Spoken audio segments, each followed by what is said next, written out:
Valeu. Bom dia, gente. Bom dia. Eu estou muito feliz de poder voltar aqui para a gente poder estudar junto. E eu sempre gosto de falar, o João está cansado de ver eu falar isso nas palestras, que eu não dou palestra, eu dou estudo. A diferença é, eu pego conhecimento prévio, palestra, eu jogaria esse conhecimento para vocês levariam para a casa de vocês e refletiriam lá. Mas o estudo, como cada um de nós tem uma vivência como espírito, independente da idade, independente do tamanho, cada um de nós viveu alguma coisa e tem pontos de vista sobre aquilo. Sobre o tema que a gente vai trazer hoje, principalmente.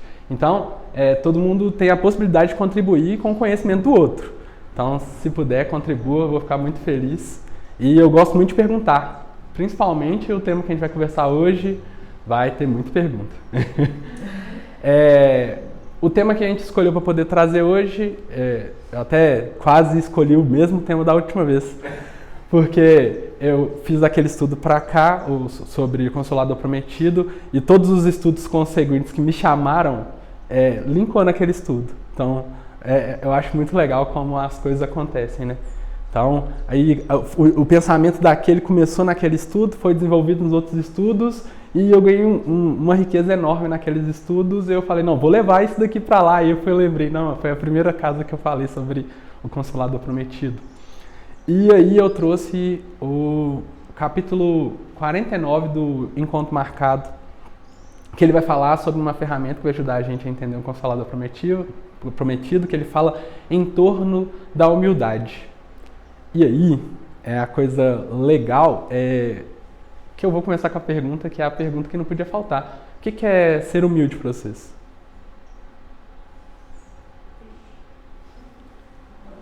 Não tem erro, igual eu sempre falo, é conhecimento. É a partir do momento que a gente experienciou, pensou, tratou, isso é uma experiência nossa. Então, humildade e ser humilde é um aspecto que a gente aprende vivendo. Mas cada um de nós tem uma vivência diferente. Então, o que é ser humilde para vocês? Postura de aceitação. Postura de aceitação. Legal. Ser manso. Ser manso. Não, ser manso é... Pacífico. Pacífico. Interessante. Ter uma vida simples. Ter uma vida simples. Legal. Ser uma pessoa simples. Ser uma pessoa simples. Isso é mais, isso é mais complexo do que parece, né? Respeito a todos. Legal. E, beleza, a gente definiu o que é ser humilde aqui, trouxemos vários pontos de vista. Mas o que é humildade? Porque ser humilde é praticar a ação da humildade, certo? Então, se vocês me falaram o que é ser humilde, agora a gente tem que entender o que é humildade. E aí, para vocês, o que é humildade? O oposto do orgulho. O oposto do orgulho. Da vaidade, oposto. Oposto. O caminho contrário. Interessante. Mas aí você precisaria, para me dar uma ajuda, você precisaria me falar o que é orgulho e o que é egoísmo, né? Não querer ser o primeiro, não querer tudo pra si. Não querer ser o primeiro, não querer tudo pra si. É legal. Mas o quê? Ausência do erro. A ausência do erro? Humildade? É a do ego. Beleza, legal. Interessante. Ou diminuição. Ou diminuição. Diminuição, humildade, se diminui? Não, diminuição do ego. Ah, diminuição do ego, entendi. É complemento. Eu não lembro onde que eu vi isso, que falaram que o conceito de humildade era não se colocar nem acima nem abaixo do Legal. que você realmente é. Saber exatamente onde você está. Interessante, muito interessante. E Quando você se coloca abaixo, você começa a criar uma situação de vitimismo, né?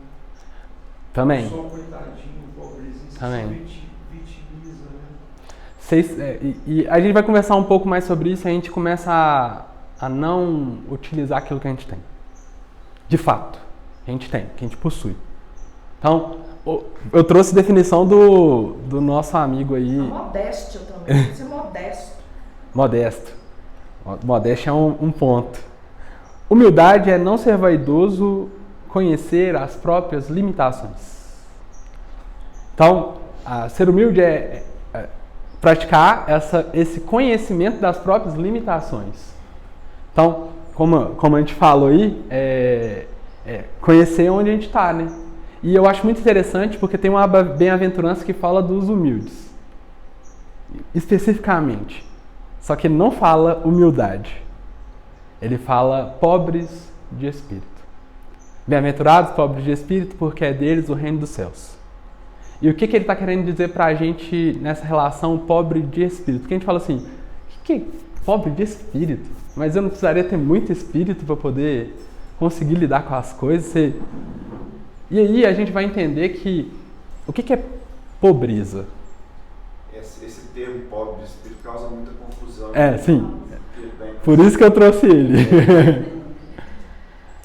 Dá a impressão que ser pobre de espírito é uma coisa muito ruim. Assim. Sim, Na faz. maioria das pessoas acha que isso é coisa ruim.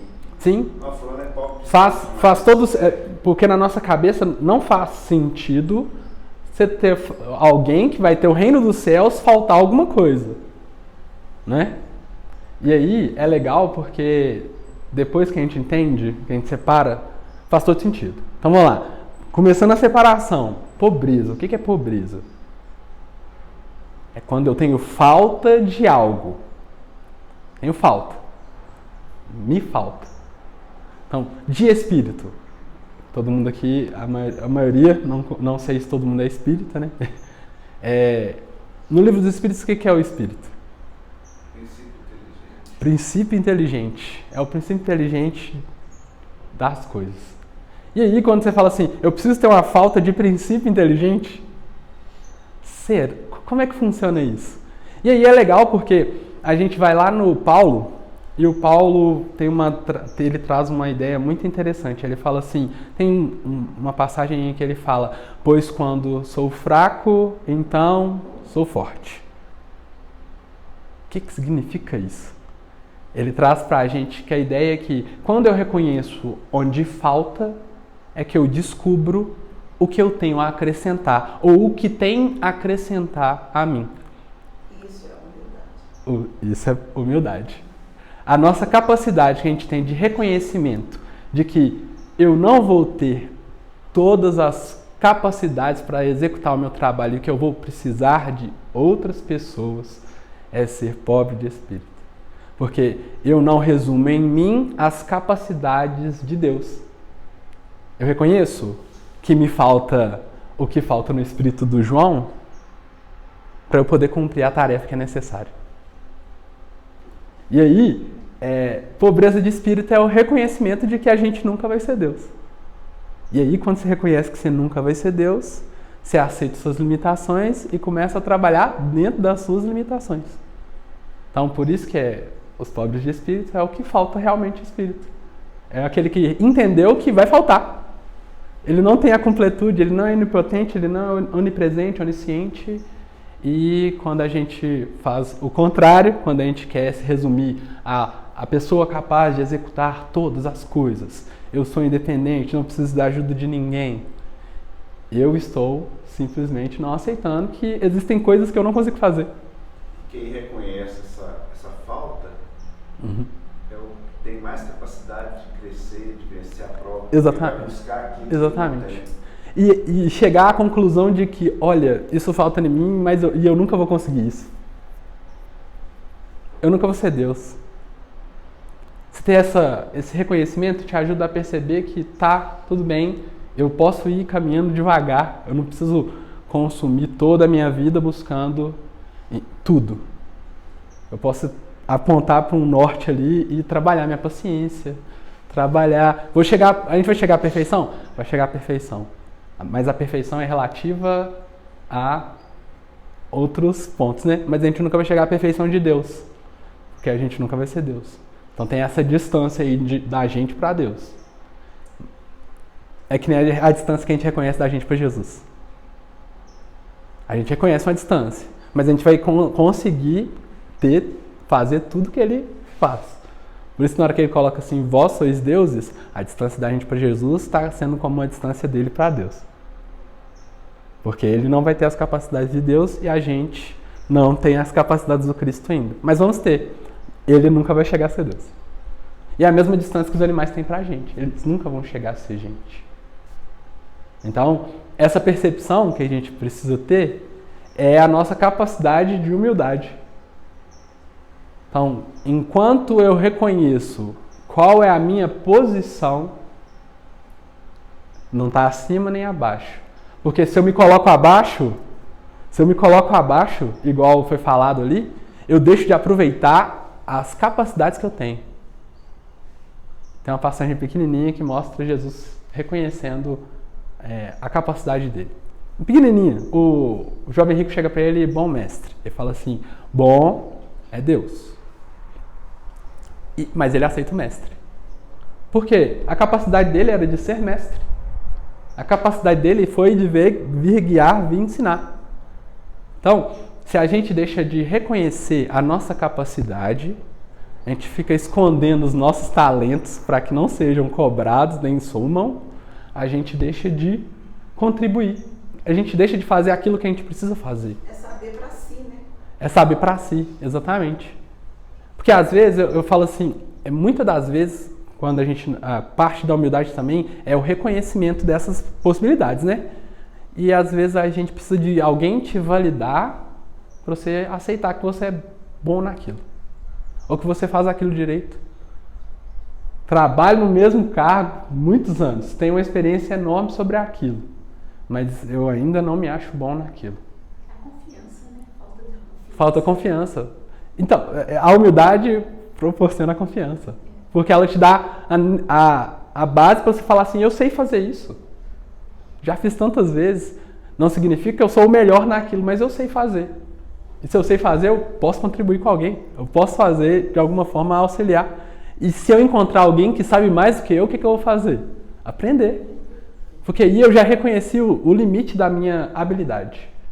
Então, se eu escrevo, se eu faço programa de computador, se eu faço qualquer coisa que a gente faz, consigo escutar a pessoa, consigo amparar alguém que vem falar sobre um problema. Às vezes eu não reconheço e falo assim, para que eu vou dar conselho? Para que eu vou conversar com a pessoa? Se eu não sou bom em dar conselho, se eu não sou bom em fazer... Mas às vezes você é bom em escutar e não percebeu. E é por isso que as pessoas vêm falar com você. E às vezes ela só precisa que você seja escutada. Então, o reconhecimento das nossas limitações. Limitações abrange habilidades e faltas. Então, reconhecimento dessas limitações é a mesma coisa que eu falar assim, tá, eu escolhi um instrumento, eu escolhi o violino, eu preciso tocar uma peça que é tocada no violão. Eu vou conseguir executar com o violino? Não. Se é preciso necessariamente ser tocado no violão, eu não vou conseguir, porque o violino é um instrumento diferente. Então, o violino vai ser utilizado quando ele for necessário de ser utilizado. Então, a nossa primeira parte da conversa se dá nesse entendimento do que é humildade. Porque a gente vai falar do capítulo 49 do Encontro Marcado e o Emmanuel vai falar sobre em torno da humildade. Então, esse conhecimento, esse conceito precisa estar forte na gente para a gente poder adentrar. Então, humildade é a capacidade que a gente tem de reconhecer as nossas habilidades, os nossos pontos positivos e os nossos pontos fracos. Para quê? Porque os pontos fracos eu tenho que melhorar. Eu consigo observar no que eu posso melhorar. Os pontos fortes eu posso ajudar, trabalhar, exercer. Ah, mas eu tenho um ponto fraco que eu quero desenvolver. Como é que a gente desenvolve um ponto fraco? Começa a trabalhar o ponto fraco, para ele virar ponto forte.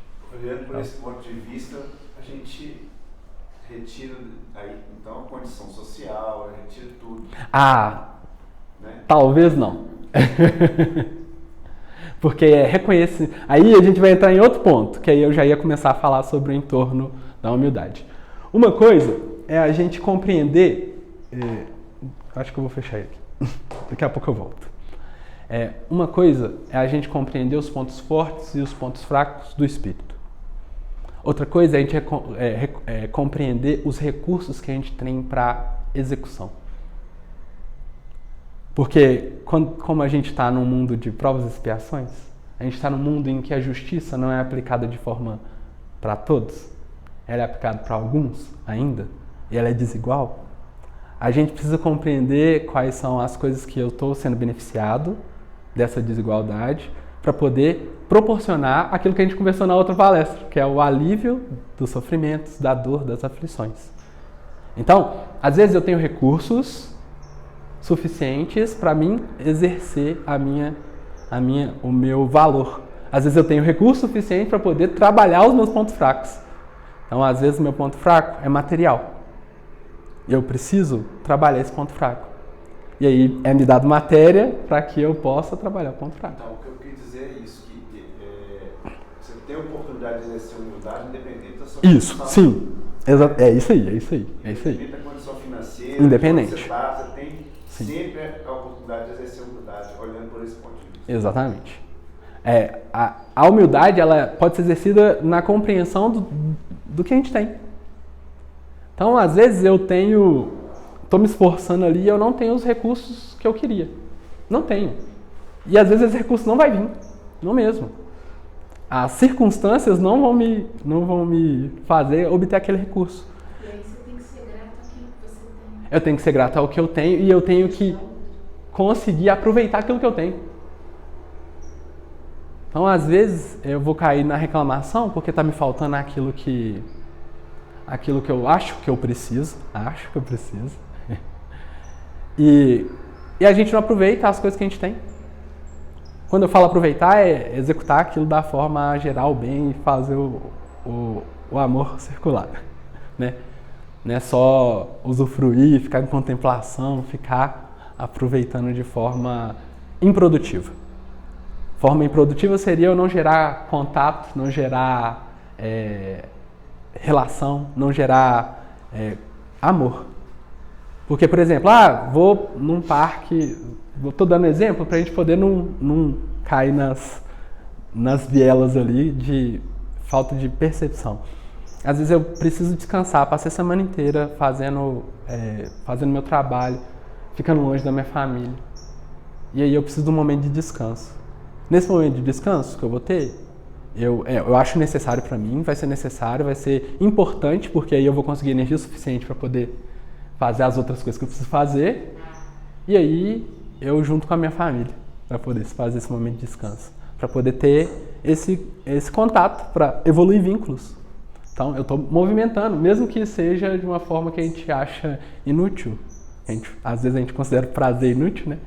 As coisas que a gente vai fazer, lazer, sair, ver um jogo de futebol, isso também pode ser produtivo para as relações. Então, saber aproveitar aquilo para desenvolver as coisas. Não adianta nada eu pegar uma coisa e cair naquela de fazer o lazer pelo lazer e esquecer que eu tenho outras funções, outras responsabilidades, outros contatos, né? Então, também os momentos sozinhos também são importantes. Mas só para a gente poder entender que se a gente reconhece o recurso, se eu tenho uma enxada, eu sei para que ela serve. Vou lá e utilizo a enxada. Mas se eu não conheço, como é que eu faço? Precisava que fosse tocado um violão, mas eu não sei como é que é um violão.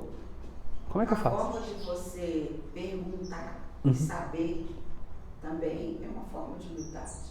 Sim. Eu não sei, por exemplo, lidar com uma enxada. Sim. Mas eu vou procurar saber. Mas eu posso aprender. Eu posso aprender. Ou às vezes eu posso entender que alguém vai conseguir utilizar aquilo melhor que eu.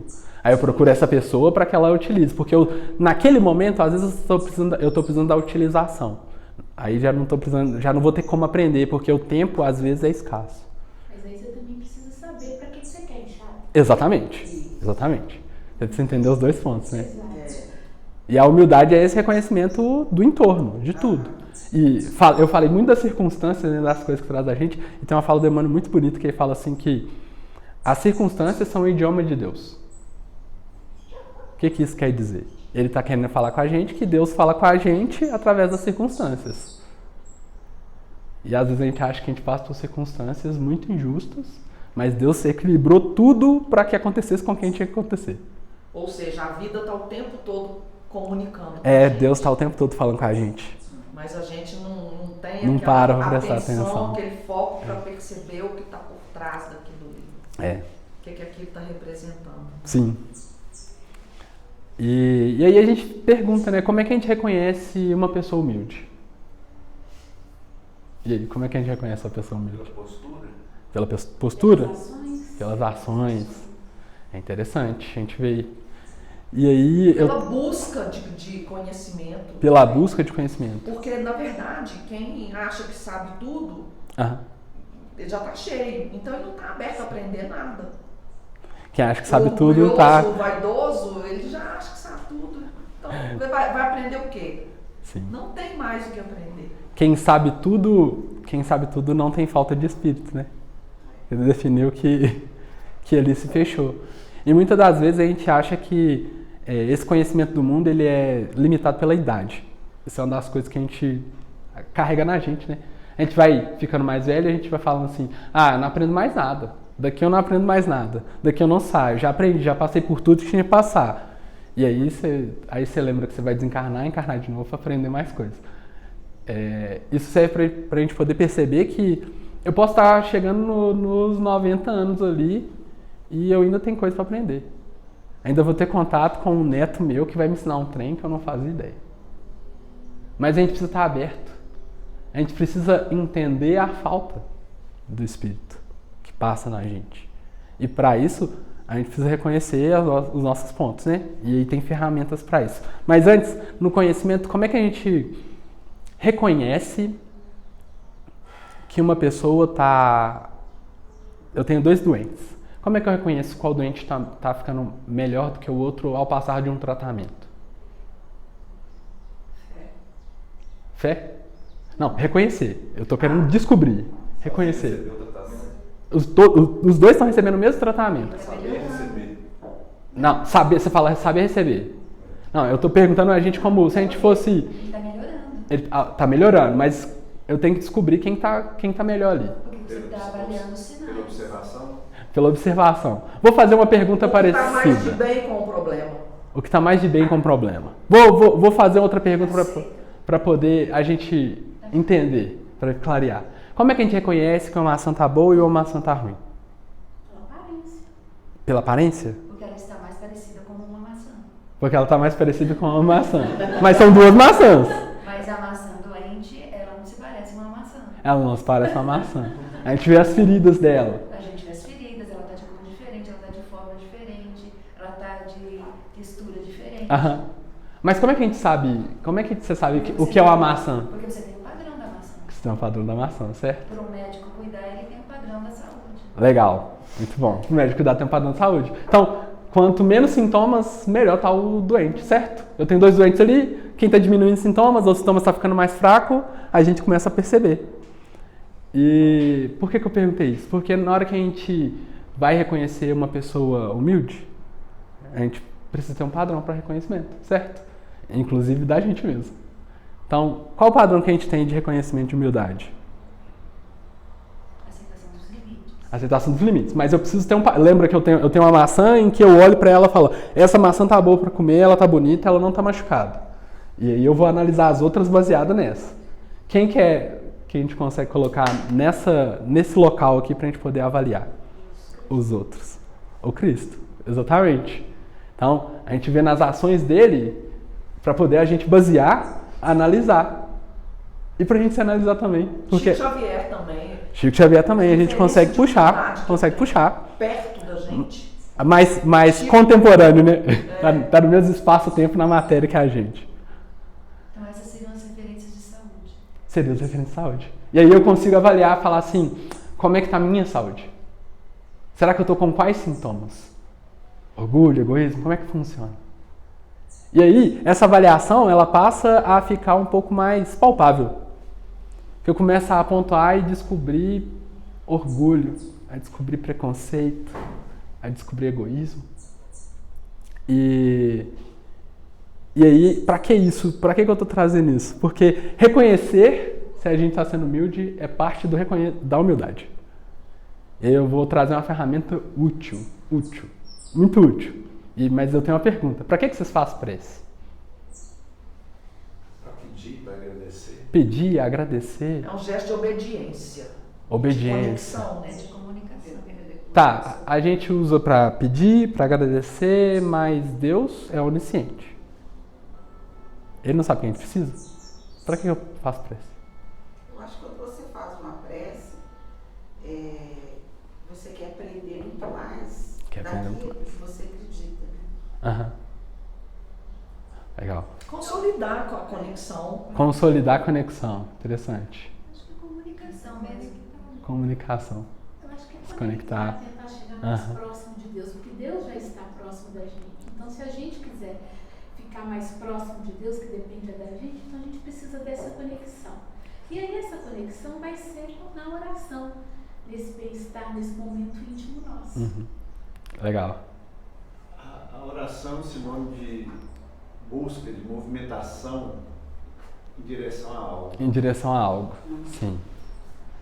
E aí é muito interessante. Lei de adoração, né? Eu estou falando de lei de adoração, a 649 do Livro dos Espíritos vai trazer para a gente essa ideia da lei de adoração, para que ela serve, para que ela funciona. Porque não é para Deus, ele não precisa do ego dele ser inflado, ele não precisa de elogio, ele não precisa de a gente levar os pedidos, ele já sabe dos nossos pedidos, mas a oração é a nossa capacidade de enxergar com mais facilidade a nossa pequenez diante de Deus. E para que isso? Para a gente conseguir se colocar no nosso lugar, conseguir pontuar. Então, orar, fazer a prece é prática de humildade. É se reconhecer mesmo. Porque ele sabe que eu preciso. Mas se eu vou lá e falo com ele, ele vai ver que eu reconheci e vai entender o que eu estou precisando mesmo. Às vezes ele vai atender? Vai atender. Às vezes vai atender de outra forma. Fala, você está precisando, você está pedindo isso, mas na verdade você precisa disso aqui. É igual o pai. Igual qualquer pai, qualquer mãe, né? O filho pediu alguma coisa, aí você fala assim, não vou dar isso, não posso dar isso agora para ele não. Pode fazer mal. Então, vou fazer o seguinte, eu vou fazer ele entender como funciona para ele poder ter o que ele está pedindo. Ou ele passar por uma experiência para ele poder ter aquilo. Às vezes ele nem sabe para que ele quer aquilo. Então, às vezes a gente nem sabe para que a gente quer o que a gente está pedindo. E aí é uma ligação mesmo. A gente se liga a Deus para poder descobrir com Ele, junto com Ele, comunicação, junto com Ele, em que local a gente está. Olha que legal. Então, a prece é, no mínimo, um exercício de humildade. Mínimo.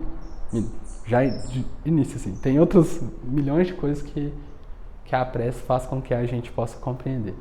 E aí, no entorno da humildade, o Emmanuel traz para a gente uma perspectiva muito interessante. Ele fala assim, que a gente precisa relembrar com mais frequência da nossa posição de ferramenta no mundo. A gente está aqui, não é para descansar. Não é para aposentar, ficar quietinho lá, fazendo assim. Não, a gente tem função. Uma enxada parada, enferruja. Um violão parado, desafina. Então, por mais que eu tenha limitações, eu preciso entender minhas limitações e saber quais são as minhas funções. Às vezes eu estou acamado. Não consigo levantar da minha cama. Mas eu ainda tenho uma função naquela casa. Eu ainda tenho alguma coisa para ser feita ali. Então, eu gosto de usar o exemplo do acamado, porque a gente lembra do Jerônimo Mendonça, que ele era um cara que dava palestra deitado. Ele era levado para os locais para poder falar sobre Jesus, sobre o amor. Ele trazia... As pessoas levavam a cama, ele na cama. E ele dava palestra na cama. Deitado. Ele não conseguia sair da cama. Né? E o apelido dele era o gigante. O gigante deitado, porque ele era muito grande. E é muito legal a gente ver exemplos, né? Porque às vezes a gente acha que a gente não tem... A gente não serve para nada.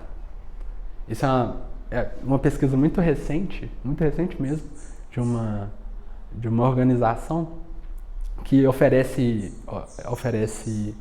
cursos para jovens e eles fazem uma avaliação no início do processo em que eles avaliam, fazem perguntas e vê quantos jovens concordam com aquilo. E eles viram uma crescente enorme na afirmação: eu não sirvo para nada, eu não consigo fazer nada. Essa afirmação, a avaliação é: Quanto você concorda com essa frase? Muito, e estava batendo no máximo que a pessoa concordava completamente com aquela frase. Então, a gente vê na juventude hoje, às vezes, um desencontro dessa capacidade que tem, esse desconhecimento da capacidade que tem de fazer as coisas. Porque por mais, independente do tamanho, todos nós, a gente está aqui, a gente tem uma utilidade e a gente consegue exercer algo. Não há dúvida disso. Porque é aquele ponto, se você já não consegue fazer mais nada mesmo, para que Deus está te mantendo aqui? Ele reconhece em você potencialidades que você não reconhece. Então começa a buscar, entender, refletir. Às vezes a minha função vai ser escutar. Às vezes minha função vai ser aliviar o dia de alguém. De um jeito simples. Às vezes fazer um almoço, às vezes lavar uma louça. Às vezes conversar com alguém. Então são pequenas ações que a gente acha que não serve para nada, mas serve para muita coisa. Às vezes está presente ali. Essa semana eu vi um vídeo maravilhoso que é um cara que ele estava chorando um bocado assim. Ele estava chorando porque ele viu vídeos de crianças encontrando o pai no meio da plateia, assim. Então a criança toda séria lá procurando, encontrou o pai, ficou mó feliz. Aí ele vai mostrando vários vídeos dessa forma. Chega no final, tem um adolescente já jogando futebol americano, muito maior, e aí ele olha assim, procurando o pai dele, todo com a cara fechada, procurando assim. Aí encontra a família, e na hora que encontra a família, você vê automaticamente o sorriso aparecendo. E a família não precisava fazer nada. Só tá ali, só tá presente. Então, às vezes a sua presença é importante para alguém e você não faz ideia. Às vezes as suas palavras são importantes para alguém e você não faz ideia. Mas por que você não faz ideia? Porque você não está observando as potencialidades que você tem. Você não está sendo humilde. E aí, no encontro marcado, o Emmanuel faz questão de lembrar para a gente de que todas as circunstâncias são transitórias. Como assim? Se hoje eu estou tendo a oportunidade de falar para vocês aqui, e daqui a um tempo Deus pode me retirar essa possibilidade. Se eu estou numa posição dentro de uma empresa e aquela minha posição me dá um certo poder, que eu posso fazer qualquer coisa na minha área ali, em algum momento aquele poder vai ser retirado de mim. Não é pode não, vai. Então, as possibilidades que a gente tem de exercer as nossas funções passam, são transitórias. Igual a gente é transitório dentro de uma família. A gente não começa com filho, depois não vira pai, mãe, tio, tia. Depois vai virar tio, avô, vô, vó. É estado. Daqui a pouco a gente desencarna, nasce de novo. Aí em vez de ser pai, vira mãe. Para que isso? Para exercitar as nossas possibilidades. Para exercitar as nossas características. Mas entender essa transitoriedade das coisas faz com que a gente dê mais importância para essas coisas. Então, se eu estou tendo a oportunidade de estar com o meu filho naquele momento, que eu consiga aproveitar da melhor forma possível. Era aquele laço ali que eu precisava. E aí eu preciso entender qual que é a minha importância na vida dele. E aí eu preciso entender qual que é a importância dele na minha vida. Porque aí eu deixo de aprender com ele porque eu acho que eu sou superior a ele, porque eu já vivi mais. Aí eu deixo de aprender. Deixo de exercer aquilo que eu vim para exercer. Por quê? Aí, Livro dos Espíritos. Qual é o objetivo da encarnação? Evoluir, melhorar. E à medida que a gente melhora, é uma coisa muito, muito interessante que acontece, é que o sofrimento e as dores vão diminuindo. Gradativamente. À medida que a gente evolui, o sofrimento e as dores vão diminuindo. Porque a gente começa a entender, começa a ver o amor em movimento e começa a ser feliz. Aí o reino do céu chega. Porque aí quando a gente chega a compreender que falta, a gente ainda vai precisar melhorar, mas que a minha melhora já não causa mal, aí eu já estou falando de Cristo para cima, né? Evolução de Cristo para cima. Chegou nesse ponto, Cristo para cima, aí já tem uma felicidade de compreensão do Pai. Já tem um conhecimento maior, e aí já tenho certeza que nenhuma ação minha vai gerar mal para ninguém. Jorge, você me fez lembrar de um exemplo. Eu conheço uma pessoa que tem muito dinheiro. E essa pessoa gosta de viajar Uhum. com a família. Daí, eu perguntei para ela um dia assim, por que você só viaja de carro? Você tem dinheiro para pagar avião para qualquer lugar, até alugar um jatinho. Uhum. Falou assim, porque a minha vida é muito corrida, eu não tenho tempo durante o mês, durante a semana, para conviver com a família. Uma vez que eu coloco a família dentro do carro comigo, É a oportunidade. A gente vai conversando, contando piada, vai se interagindo. Então, assim, ele teve a humildade de reconhecer que ele precisava de fazer algo para se conectar com a família. Então, Sim. ele falou assim, eu prefiro fazer dessa forma, que ali naquele momento que eu estou dentro do carro, naquelas horas, a gente está junto ali. Sim. É diferente de sentar cada um num canto no avião, chegar lá com conforto, com segurança, mas a gente não... Ele achou essa ferramenta. Essa ferramenta, sim. Esse recurso para exercer algo que ele não conseguia exercer no dia a dia dele. Sim. Então, assim, eu agora ouvindo isso, eu percebo que isso é um gesto de humildade, vamos dizer assim. Sim, é. Humildade no sentido de buscar algo que faltava e tentar acrescentar ali. Né? Ele reconheceu a circunstância, né? Ele reconheceu que ele precisava de uma ferramenta ali para poder continuar exercendo a função dele, né? Então, ele criou essa ferramenta. E a gente constantemente tem essa possibilidade. Criar coisas para a gente poder exercer a nossa função. Cada um de nós tem várias funções. Tanto no serviço útil, vou colocar serviço útil, entre aspas, porque a gente chama de serviço útil aquilo que a gente gera valor para a empresa, para outro lugar, para outra coisa. A gente esquece que serviço voluntário é serviço útil. Eu trabalho com, mas a gente esquece que é trabalhador dentro da casa espírita. A gente esquece que é trabalhador dentro de casa. A gente deixa de considerar isso, né? Isso é o quê? A gente deixa de reconhecer as nossas possibilidades. Mesmo. Então, eu quis trazer o entorno da humildade porque quando a gente fala lá do Consolador Prometido, que veio aliviar dor, sofrimento, aflição com o amor, com conhecimento, a gente vê no papel de reconhecer qual é a nossa oportunidade que a gente tem quando a gente está aqui. É conhecimento que a gente tem que levar como alívio para os outros. Eu preciso ser proselitista? Ficar querendo converter todo mundo ao espiritismo? Não. Mas você tem que criar uma base forte dentro de você para quando alguém precisar de você falar sobre algo, auxiliar de forma a não ferir a consciência da outra pessoa, você conseguir amparar, ter essa força. Porque se a gente conhece que existe vida após a morte, a gente vê irmãos nossos desencarnando, pessoas de outras religiões sentindo essa dor mais forte do que a gente sentiria. Falo mais forte do que a gente sentiria porque eu tô considerando que o Espiritismo dá um alívio para a gente em saber que a pessoa não se perdeu para sempre. A gente ainda vai encontrar, a gente ainda vai ter um contato, dá aquela aliviada para a gente, do que alguém que acha que se perdeu para sempre. Ou pior, alguém que nem tem crença, acredita que a vida é apenas aqui e não tem alívio algum. Imagina, olha que dor que é se acreditar que se uma pessoa morreu, ela se foi para sempre. Sempre. É muito tempo. É muita dor. E aí traz aquela ideia de que eu poderia ter falado algo. Eu poderia ter feito mais. E o Espiritismo fala, não, calma, você vai poder. Calma, vai conseguir. A gente tem esse tempo. A gente tem esse espaço de reconhecimento. Então, quando a gente vem para o Espiritismo, ele começa a nos transformar e trazer essas possibilidades desse conhecimento. Aí, conhecimento vira sabedoria, né?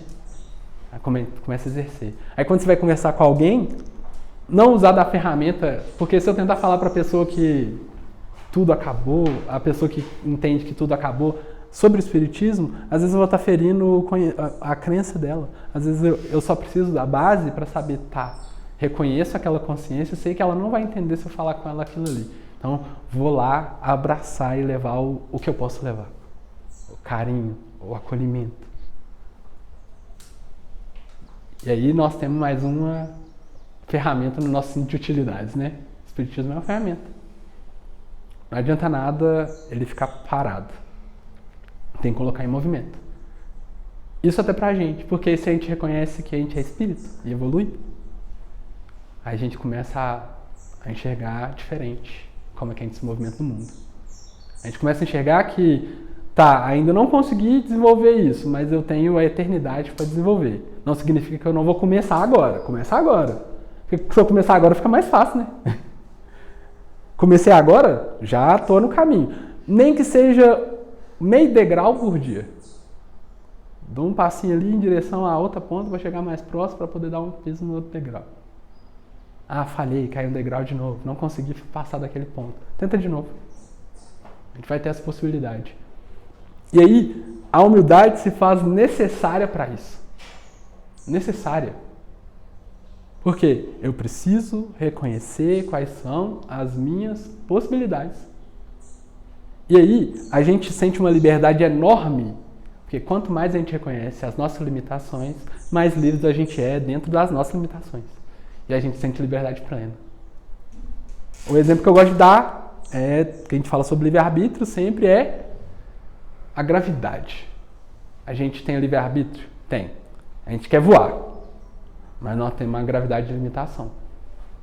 E aí, o que eu faço? Entendo minha limitação. Eu descubro que tem como eu compensar ela. Como é que eu compenso? Eu vou compensar com uma ferramenta. Crio o avião e aí eu consigo voar. Mesmo assim, tem um processo enorme para o voo.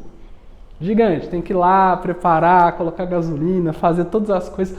Mas a minha limitação, ainda é limitação? Ainda é limitação. Mas eu consigo trabalhar dentro dela? Consigo. Trabalho dentro dela. Consigo voar, consigo chegar a lugares diferentes.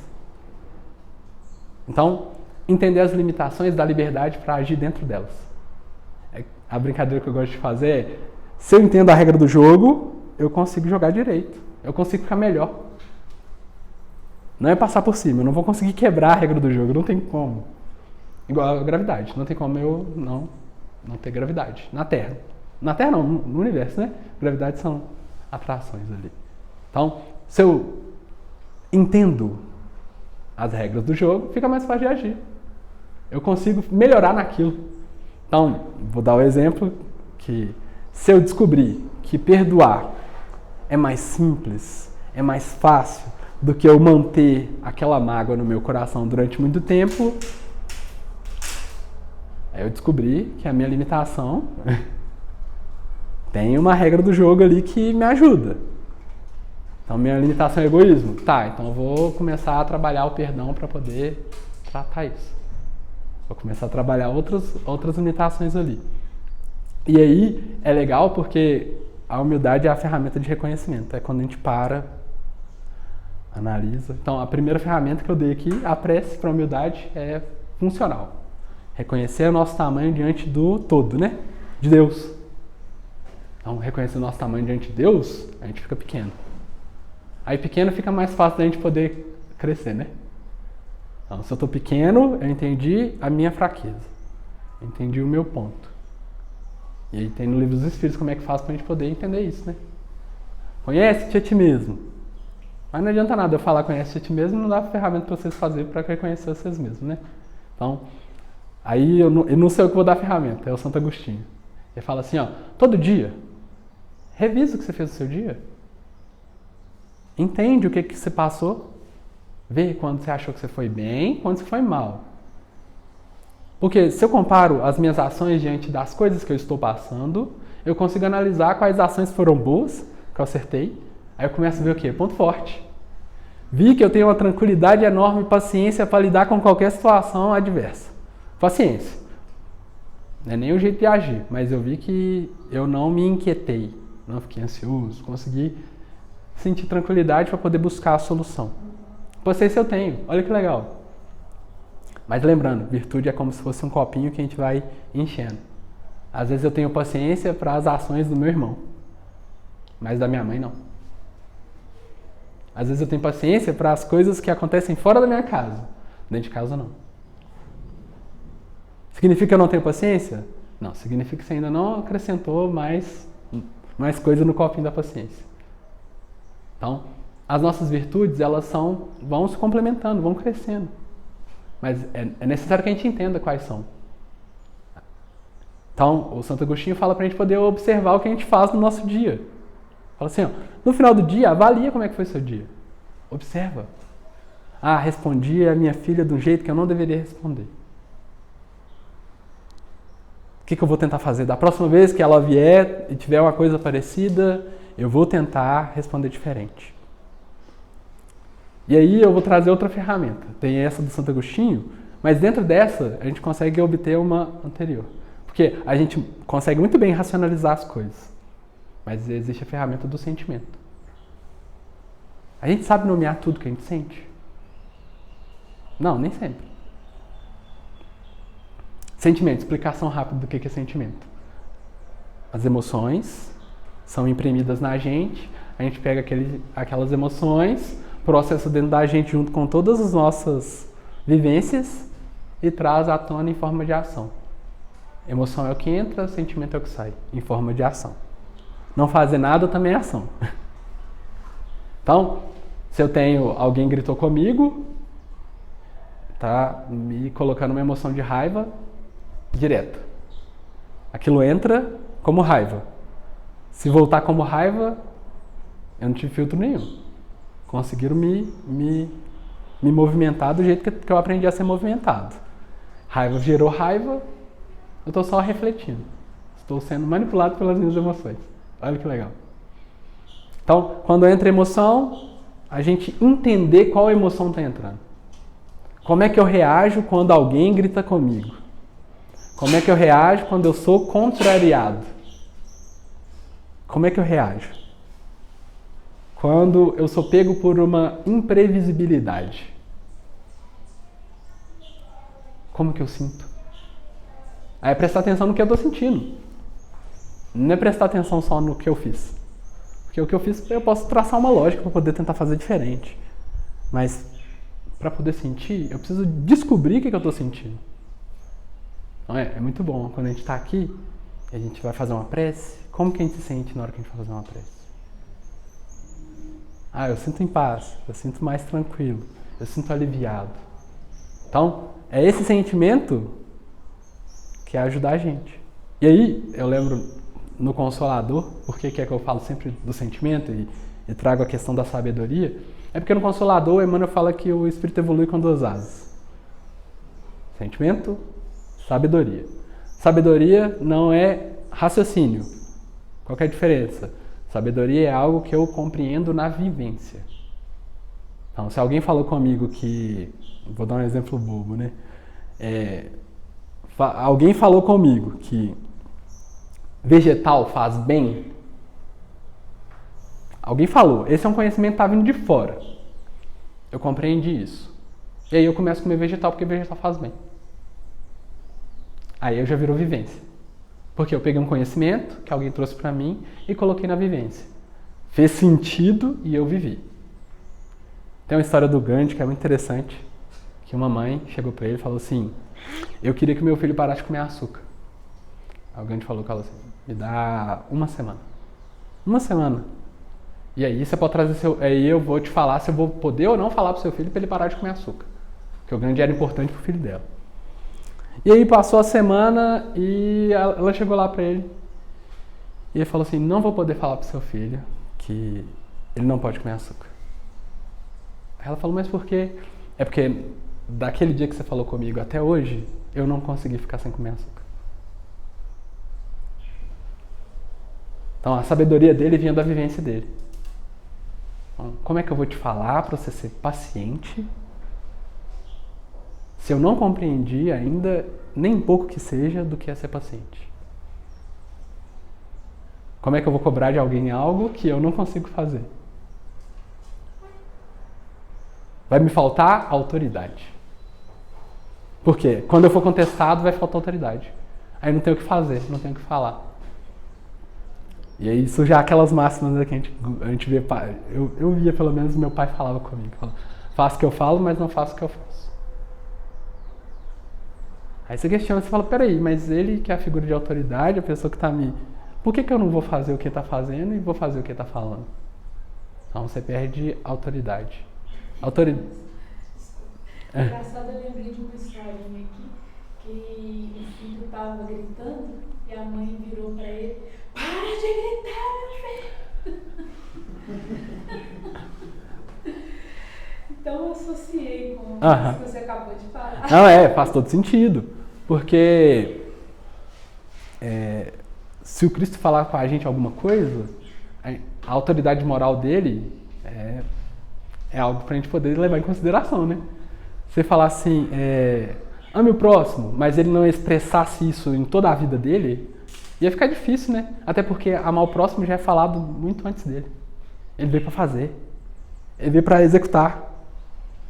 E na execução você fala assim, nossa, dá pra fazer. Agora tem que fazer. Dá pra fazer. Entendi que dá pra fazer, tem que fazer. É outra coisa. Outra história. O exemplo arrasta, né? Leva a gente a querer fazer as coisas. Ô Jorge, sim. E o ser humano, ele traz uma característica inconsciente que o próprio Cristo já disse, que é enxergar o cisco no olho do outro e enxergar a trave no nosso. Sim. Todo mundo tem essa projeção, né? A gente enxerga o do outro, mas a gente não descobre que aquilo existe dentro de nós. Por isso que a gente enxerga no outro. Porque Freud fala que é um espelho, né? A gente consegue enxergar pela projeção do espelho. Pela projeção das coisas. Só que, para a pessoa entender que ela está fazendo projeção, ela tem que ser muito humilde. Ela tem que calçar a sandália da humildade, porque o autoconhecimento é o único caminho dela ter essa consciência. O exercício da humildade é exatamente essa capacidade que a gente tem de enxergar a nossa trave dentro do olho. Porque eu entendi que aquilo ali é falho para mim. Então, eu posso pedir ajuda para desenvolver aquilo. Muito bem, às vezes eu tenho uma pessoa que a gente tem o mesmo defeito, a mesma dificuldade. E aí eu junto com ela e falo assim, vamos melhorar isso? É diferente de eu falar, você tem que melhorar isso. Completamente diferente. Mas eu preciso reconhecer em mim. Então é diferente eu apontar, falar, você tem que melhorar. De eu falar assim, nós precisamos melhorar. Vamos. Aí você dá a mão para a pessoa e vai junto com ela. Então, esse reconhecimento faz parte do nosso movimento. Então, eu quis trazer o entorno da humildade exatamente por conta dessa ferramenta muito boa que é a humildade. A gente vai conquistando à medida que a gente vai se conhecendo. Então, o convite é para pensar nos locais, quais são as funções que a gente ocupa, tanto na sociedade quanto dentro de casa. É para a gente pensar em quais são os pontos fortes e por que eu estou naquela função. E também um reconhecimento de qual é a parte de recurso material que a gente tem para poder, como é que isso pode aliviar dores. É um convite também a pensar naquilo, será que eu estou esperando, o que eu estou esperando para poder fazer alguma coisa em relação ao que eu acho que eu posso fazer de bom. Então, essa conversa sobre a humildade, ela pode ter várias horas. Mas é necessário que a gente tente exercitar, né? Então, estudar isso aqui foi um exercício muito interessante para mim, exercitar a minha. Porque tem coisa que eu tô falando aqui pra vocês que eu tô em processo de entendimento ainda. A gente tá entendendo junto. É por isso que eu gosto de estudo. Vocês trouxeram muitas coisas que eu fiquei pensando, cara, não tinha pensado nisso. E vai refletir em como eu compreendo a humildade. E isso vai refletir em como eu vou executar minhas ações. E eu gosto muito de falar e dar estudo exatamente por causa disso. Porque eu me mantenho em movimento de descoberta e aprendizado e conhecimento. Então, eu espero que tenha sido tão proveitoso quanto foi para vocês. Eu queria agradecer muito a oportunidade. Muito obrigado. Nós que agradecemos.